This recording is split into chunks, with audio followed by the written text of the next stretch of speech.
Hallo ihr Lieben, heute bin ich mal an einem anderen Ort und zwar im Auto, denn mein nächstes Projekt soll mir ein bisschen Komfort verschaffen. Und zwar, wenn ich im Auto mal mitfahre, bei längeren Strecken, weil wir nutzen das Auto eigentlich nur für Langstrecke, für in den Urlaub fahren und so. Irgendwann fängt hier der Gurt an, mir an meiner Schulter zu reiben.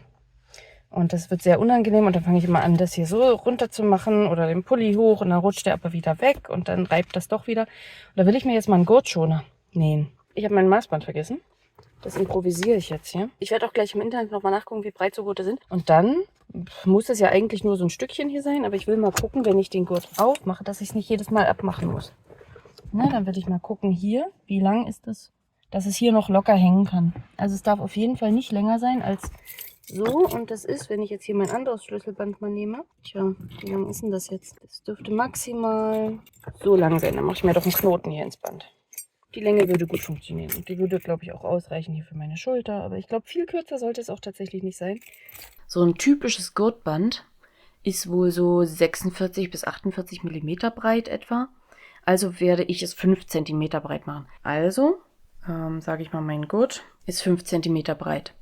In der Länge, mein Schlüsselband war so 27 cm lang, werde ich wohl so 26 cm lang machen, denke ich. Das ist also mein Gurtband. Also ich will das so ein bisschen rund haben, nicht komplett rund, aber so, also hier darf schon noch eine Gerade sein, aber dann werde ich es hier so abrunden auf jeden Fall und hier unten auch abrunden. Und die Strecke soll dann, sag ich mal, 26 cm lang sein. 25 ist auch nett, ne? So. Und dann 5 cm soll der Gurt drinnen sein. Das heißt, das Endmaß soll, also der Druckknopf muss dann über 5 cm rausragen. Das heißt, ich brauche am Rand nochmal so mindestens 1 Zentimeter Platz. Also müsste das schon mal mindestens 6 cm breit sein an der breitesten Stelle. Und die muss lang genug sein, dass da auch beide Druckknöpfe, also ich will dann auf der Höhe einen Druckknopf haben und auf der Höhe einen Druckknopf haben. Genau, dass das dann da Platz hat. Und 1 Zentimeter ist vielleicht, je nach dem Druckknopf, den man da so nimmt. Die sehen dann natürlich richtig edel aus. Man kann eben ganz normal auch diese Cam-Snaps oder wie sie alle heißen, einfach nutzen. Meine Druckknöpfe sind jetzt hier so 15 Millimeter dick. Das heißt, ich werde auf jeden Fall mal 2 Zentimeter Rand brauchen. Meine 5 plus 2 Zentimeter sind mal 7 Zentimeter brauche ich dann. Das heißt, mein ganzer Stoff, so, hier die Abrundungen, so, wird dann, ich brauche 7 cm, das brauche ich doppelt, also 14, plus auf jeder Seite einen Zentimeter Nahtzugabe, also 16 cm. Und ich sollte lieber zu großzügig arbeiten, sonst wird es mir nachher alles ein bisschen knapp. Und in der Höhe will ich 25 cm haben, da brauche ich auch oben und unten 1 cm Nahtzugabe, also brauche ich da 27 cm. Und das Ganze brauche ich zweimal, einmal innen, einmal außen, und dazwischen kommt dann noch ein Volumenvlies. Was ich mir überlegt habe, ist, ich möchte das Ganze wie eine Backsteinmauer aussehen lassen. Ich habe das letztens mal irgendwo gesehen und ich fand das so eine lustige Idee. Und seitdem will ich mir eine Backsteinmauer nähen. Ich wusste nur nicht wofür.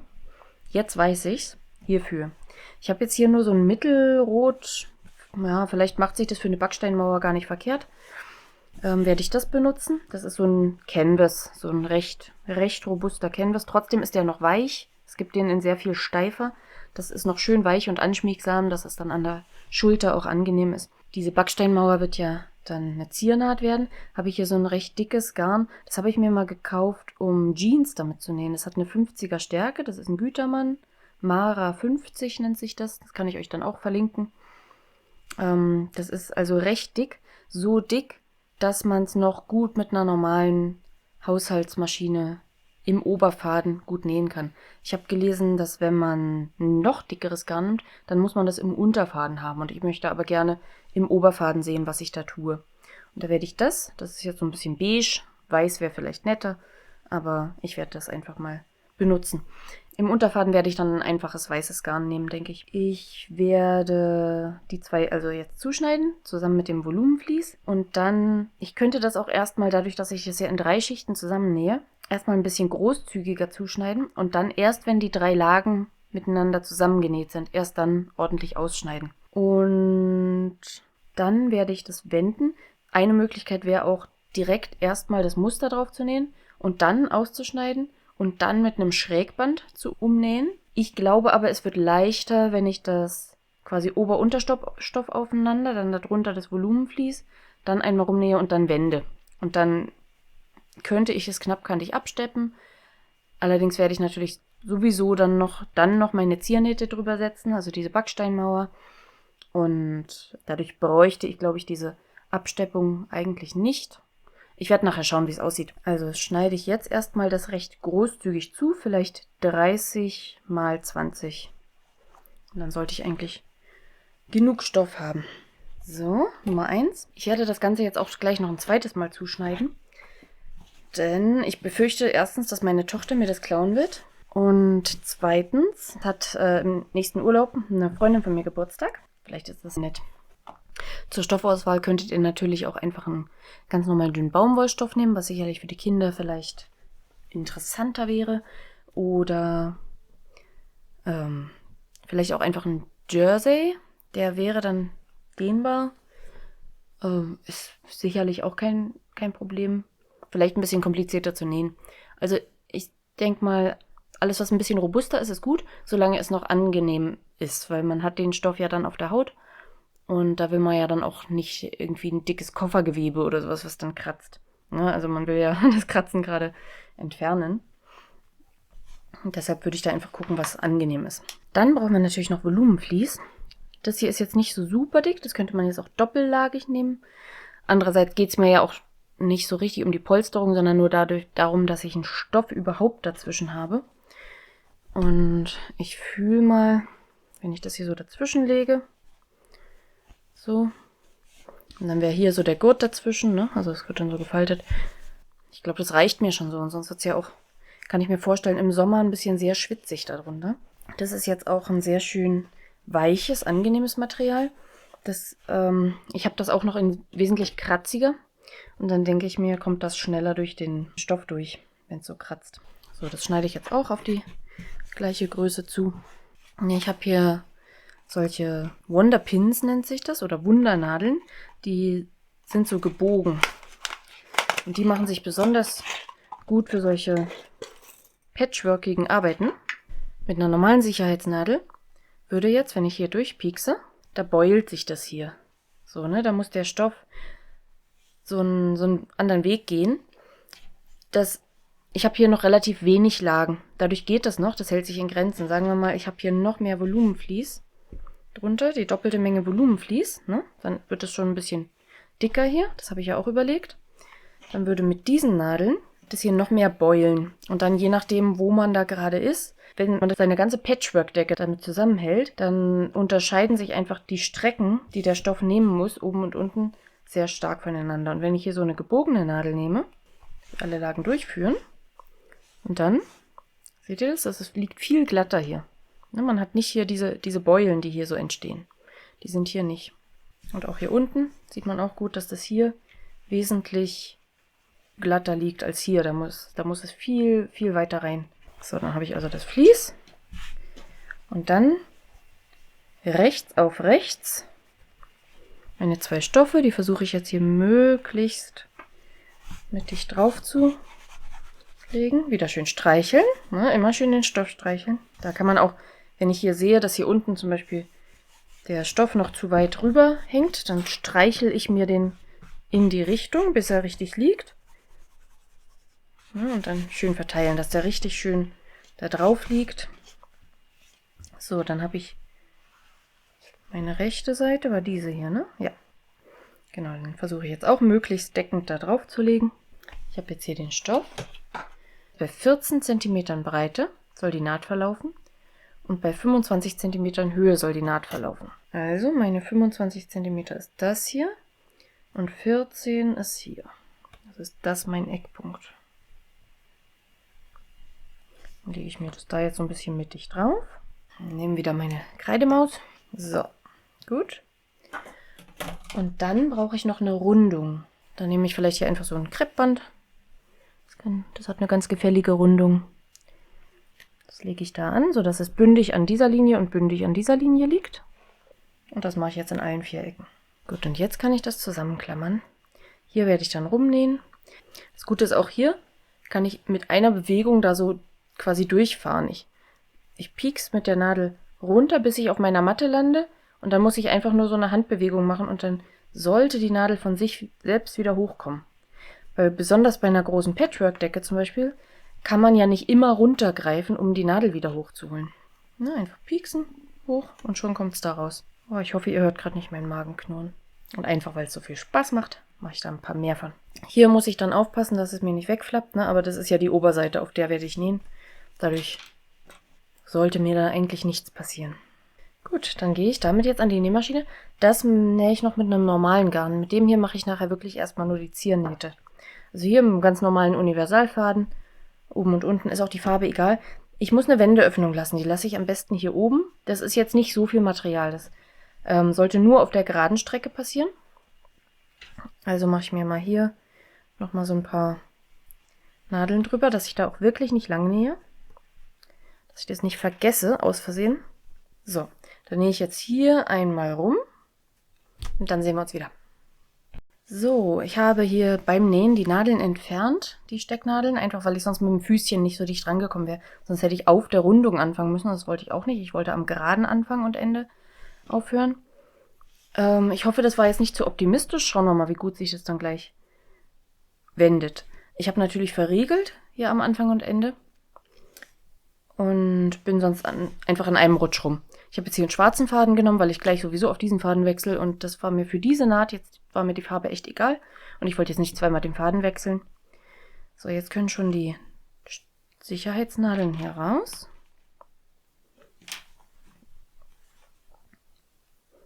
Ich habe den Obertransport benutzt. Das hat jetzt, glaube ich, keinen wesentlichen Unterschied gemacht. Ist wahrscheinlich egal. Unten sieht das Ganze so aus. Da hat mein Transport, ich hatte ein bisschen Angst, dass das hakt am Transporteur. Hat aber gut funktioniert. So, jetzt werde ich mir eine Schere nehmen. Ich könnte da jetzt mit dem Rollschneider drum, aber an der Naht lang schneide ich dann doch lieber mit einer Schere. Ich schneide jetzt so in 1 Zentimeter etwa Abstand rum.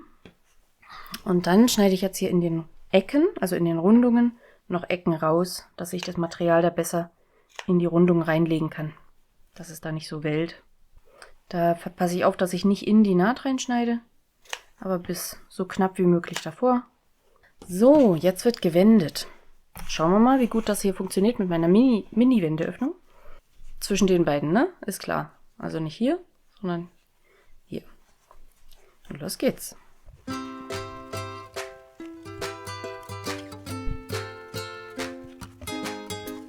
So, hab schon mal Schlimmeres gewendet. Geht. So, jetzt greife ich hier noch mit dem Finger rein und forme mir noch schön hier die Kanten aus. Ist auch fast wie Cord, das Zeug. Also Cord kann ich mir auch gut vorstellen. Dafür. Feincord. Ich klammer mir hier das gleich mal alles, was ich so gut ausgeformt habe, klammer ich mir schon mal fest, dass es nicht wieder wegrutscht. Und dann werde ich tatsächlich gleich einfach mal eine knappe Naht rumsetzen, um damit auch die Wendeöffnung zu schließen. Sonst müsste ich da jetzt mit dem Matratzenstich ran. Und ja, da hält sich meine Lust doch deutlich in Grenzen. Manchmal kann man auch hier so ein bisschen den Stoff auseinanderziehen, um richtig schön die Naht da rauszukriegen. Ja, und sonst richtig schön hier rollen. Rolle, Rolle. So, damit kriegt man eigentlich immer ganz gut die Kante raus. So, jetzt hier die Wendeöffnung einklappen. Das geht natürlich super, weil das so eine kleine Öffnung ist, ne? Gucken, dass es eine gefällige Rundung ergibt. Hier beult es mir ein bisschen. Das stecke ich ein bisschen weiter rein, dass es schön gerade wird. So. Und wenn es mir gefällt, kann ich es festklammern.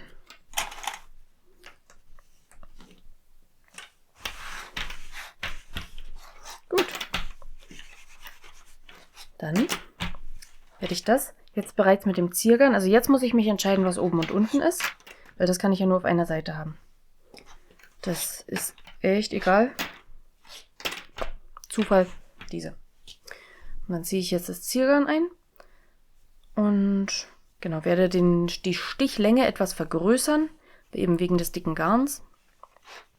Und dann in einem Rutsch knappkantig. Also ich werde diese Kante am Füßchen lang führen, an der Füßchenkante. Also das Füßchen ist komplett drauf und werde die Nadeln so weit wie möglich darüber setzen. Und dann hier einmal rumfahren. So, das ist es. Hier ist es mir tatsächlich doch ein bisschen weggerutscht, als ich da die Klammer weggemacht habe. Wäre vielleicht mit einer Nadel besser gewesen. Das wird ja nachher dann so zusammengefaltet. Und so wird es dann um den Autogurt liegen. Genau, bei 5 cm Gurt sollte da auch gut reinpassen. Ich überlege gerade, ob ich mein Backsteinmuster quasi so lang haben möchte, dass so lang die ganzen geraden Nähte sind und dann so lang die Ziegel. Das sieht dann aber so vielleicht ein bisschen komisch aus. Ich möchte so vielleicht eher, dass ich so die geraden Nähte habe und dass das ein recht feines Backsteinmuster dann ist in die Richtung. Also sollte ich mich jetzt entscheiden, welchen Abstand ich habe. Ich glaube, ich werde die horizontalen Linien alle 1,5 cm machen. Ich glaube, 1 ist mir zu dünn und 2 ist mir zu dick, also 1,5.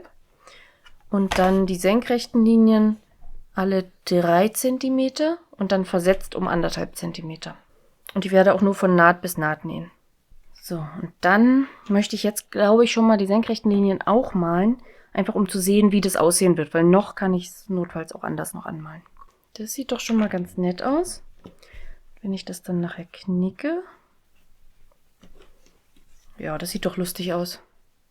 Ja, eine Backsteinmauer.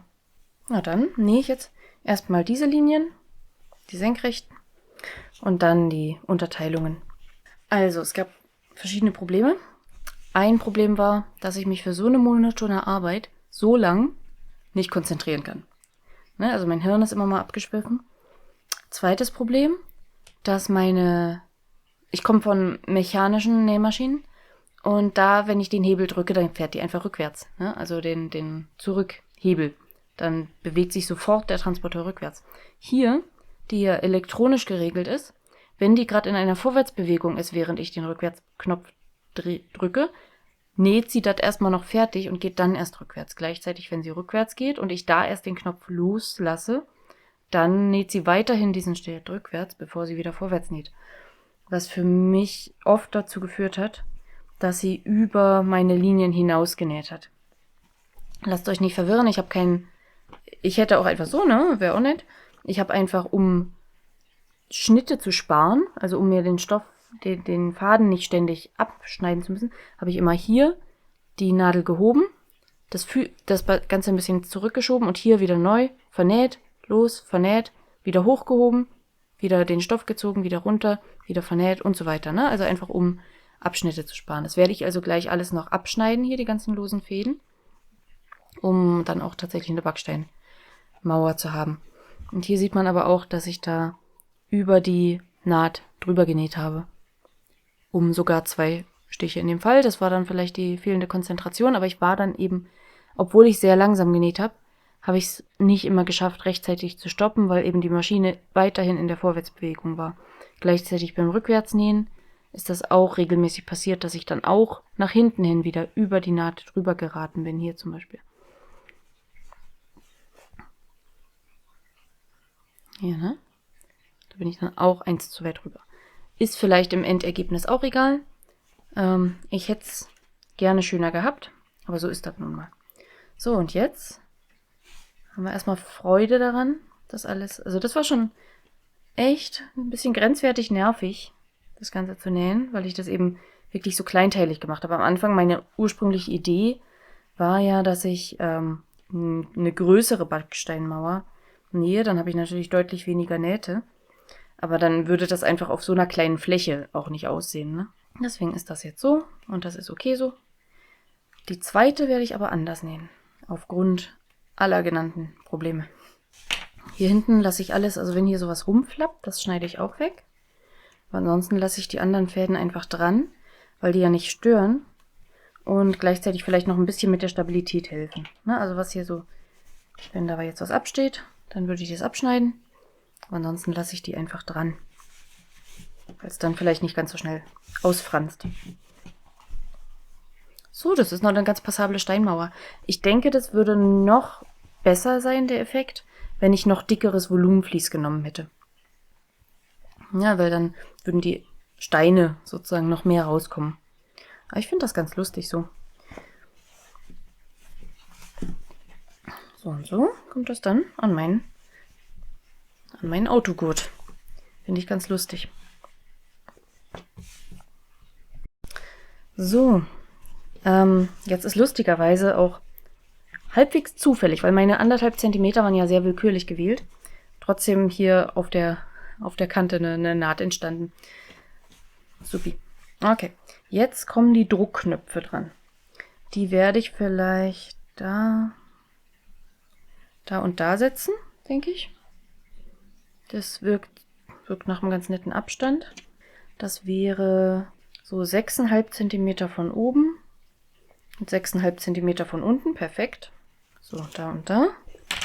Und das brauche ich dann natürlich auf beiden Seiten. Das hier möchte ich unten haben nachher in meinem Gurt. Das heißt, das hier ist vorne. Das ist vorne, das ist hinten.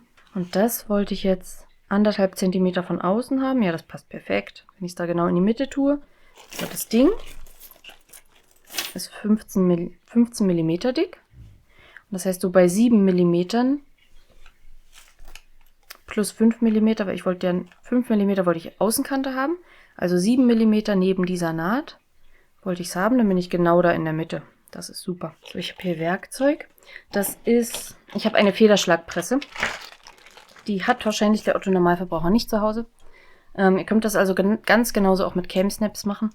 Ich würde das jetzt tatsächlich auch mit Cam-Snaps machen, wenn ich das Ding nicht sowieso schon da hätte.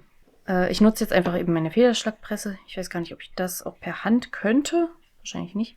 Macht's ruhig gerne mit Cam-Snaps. Ich habe die Dinger nur schon da und zwar, wie ihr seht, auch reichlich. Deswegen möchte ich die auch nutzen. Ich finde die auch schick. Deswegen werde ich die jetzt auch nutzen. Aber ich werde jetzt nicht zeigen, wie das funktioniert, weil ihr, glaube ich, so ein Teil sowieso nicht habt. Wenn ihr so ein Teil habt oder einfach mal sehen wollt, wie sowas funktioniert und das spannend findet, dann schreibt es mir gerne in die Kommentare. Dann zeige ich euch das mal. Dann mache ich mal ein separates Video, wie die Federschlagpresse funktioniert. Um das überhaupt da durch den Stoff zu kriegen, brauche ich erstmal ein Loch. Dafür habe ich dieses Werkzeug. Und danach bringe ich dann das an. So, jetzt habe ich die Löcher drin. Und jetzt kann ich da das reinfummeln. Hier muss ich natürlich darauf achten, dass wenn ich das nachher so schließe, dass dann hier drinnen das Gegenstück für den Druckknopf ist. Ja, dass man das alles richtig rum anschließt. So, die Knöpfe sind drin. Und dann kann ich sie auch schon schließen, testhalber. So, sie schließen, sie öffnen wieder, auch richtig. Kann ich ja mal gucken, wie viel Platz habe ich jetzt hier drin? Ja, 5 cm bis zum, also plus ein paar Millimeter, ne? Also 5,2 Millimeter bis zur Kante. Also das müsste genau passen. Genau haarscharf passen. Ne, wenn ihr nicht so haarscharf arbeiten wollt, dann macht es lieber ein bisschen großzügiger. Andererseits nehmen die Cam-Snaps, glaube ich, hier auch nicht so viel Tiefe weg wie das. Ja, und dann testen wir das nochmal im Auto. Erstmal mache ich noch den zweiten. Bevor ich ins Auto gehe, mache ich nochmal den zweiten. Also ich hatte hier die Stichlänge wieder vergrößert auf 3,5. Das gefällt mir ganz gut. Ich hatte hier drüben ringsrum auch eine 3,5 und für die Querlinien auch. Für die Senkrechten hatte ich am Anfang auch die 3,5 und nachdem ich dann aber so oft darüber geraten bin, habe ich es dann doch verkürzt auf 2,5 wieder. Also 2,5 ist Standard, einfach um eher diese Momente abpassen zu können. Hier kann ich, glaube ich, bei 3,5 bleiben, auch quer rüber. Ich habe jetzt hier die Naht begonnen, rum und wieder beendet. Das heißt, das möchte ich gerne nachher hinten haben. Da habe ich bei dem hier jetzt gar nicht drauf geachtet. Da sind so viele Nähte und so viele Nahtanfänge. Ich glaube, da ist es auch echt egal und ich finde es tatsächlich auch gerade gar nicht mehr. Egal. Hier möchte ich also hier drüben nachher Nahtanfang und Ende haben. Also kommen hier dann die Rückseiten hin. Ich werde mir auch jetzt schon mal markieren, wo nachher dann die Druckknöpfe hinkommen. Denn ich möchte jetzt ein recht kunterbuntes Muster machen, also kreuz und quer, einfach in geraden Linien. Und ich kann mir vorstellen, dass ich immer da, wo ich mit einer Linie ende, ich dann quasi einfach so, ne, so weitermache, also dass ich das Lineal verschiebe. Dann bin ich an diesem Punkt, verdrehe, bin ich an diesem Punkt so, ne?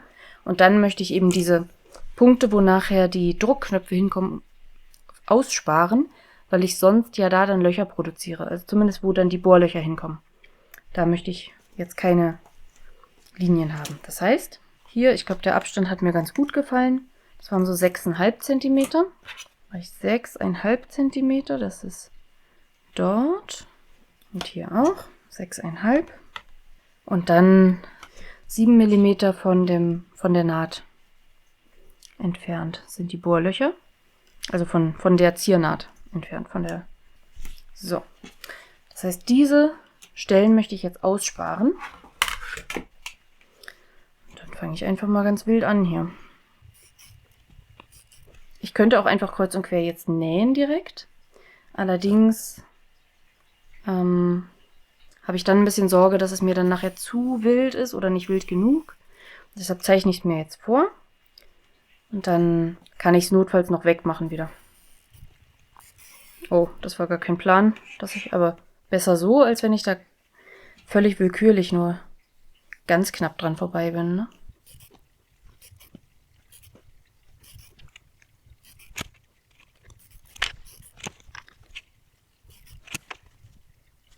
Ja, ich glaube, das reicht. So, also mehr braucht es wirklich nicht. Das ist schon recht wild hier. Gut, dann nähe ich das mal nach. Hier war mir leider mittendrin der Unterfaden alle. Kann man nichts machen, ne? Das passiert immer in den ungünstigsten Momenten.